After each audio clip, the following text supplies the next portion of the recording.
All right, it is the day after the 4th of July, and a lot of people have called in and said their puppies were scared and fearful during the 4th. Since it's Saturday and there's probably gonna be fireworks today, I thought I'd do a quick little video on some tips that you can do if you have a dog that's being fearful of the fireworks at home. So for dogs, if your dog wants to run away, don't force them to be outside. Don't force them to be exposed to this. And the only way for socialization to work for dogs is if they enjoy the experience. So your puppy wants to move away, let them. I noticed that about 9:45 is what time most people started shooting off the fireworks in Omaha last night, so I'm assuming it's gonna be about the same thing tonight. So what I'd recommend you do is feed your dog at 9:45. So if we can pair the arrival of the sound of the fireworks with getting something your dog likes, food, that can help create a positive emotional response.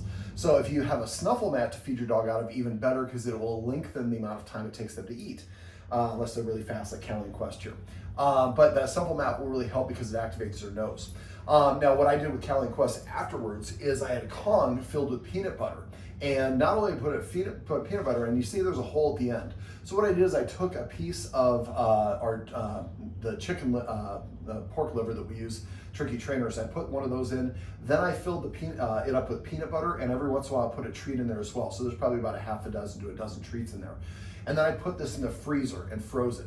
Now, if your puppy has not had a Kong with peanut butter, give them a Kong with just a little bit of peanut butter here on the outside, and just let them lick it without the presence of fireworks. We want to make sure the first exposure they have to it is a good positive one. And then put it, if the puppy likes it, put it in the freezer and then freeze it. So and that one's the one where you fill the whole thing up with peanut butter, put the one liver at the end, and then put some treats throughout it. So as they're licking through it, it takes a lot longer to get through the frozen peanut butter, and then they find these little morsels of treats or kibble, and that can help them feel a little more, just more of a positive as well. If your puppy does not like peanut butter, you can use cream cheese. Don't use cream cheese. Your puppy's lactose intolerant. You'll have a really fun night.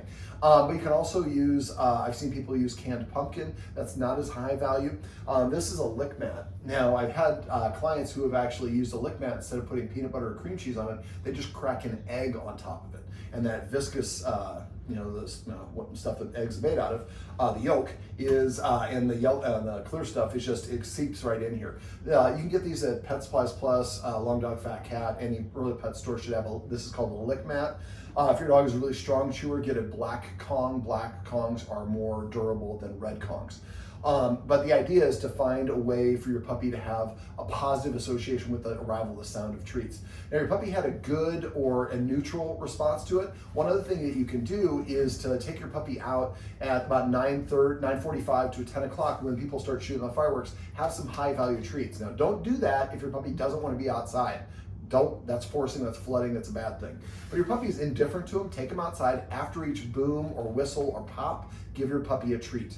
What we want them to have association is the bang happens, then I get a treat. And so hopefully for the next 10 to 15 years, every time the fireworks happens, your puppy is like, oh cool, this means I get a treat. But so please do this, even if your puppy seemed indifferent, because I've seen a lot of puppies that are indifferent the first year, and the second year it's worse because the first year maybe you were inside or they were far enough away. And so this is a critical time that you have. You have to once in your puppy's lifetime opportunity, today and tomorrow. There'll probably be fireworks the next couple of days. Yes, Quest. So basically, take them outside, and as long as they're comfortable with it, give them a treat. If they won't take the treat, that can be an indication that's too much for them. You might sometimes get a higher value treat like chicken liver or something like that. Yes, Quest, I know it's time to go for a walk. We'll go for a walk in a second, buddy. All right, so these are some tips that'll help, but don't hide from it. If your puppy wants to hide, that's fine. Play some easy listening, some reggae or some classical music. Classical is the best. And play that to try to mask out the sounds. You can also use a humidifier or a sort of white noise device like a air purifier or something along those lines.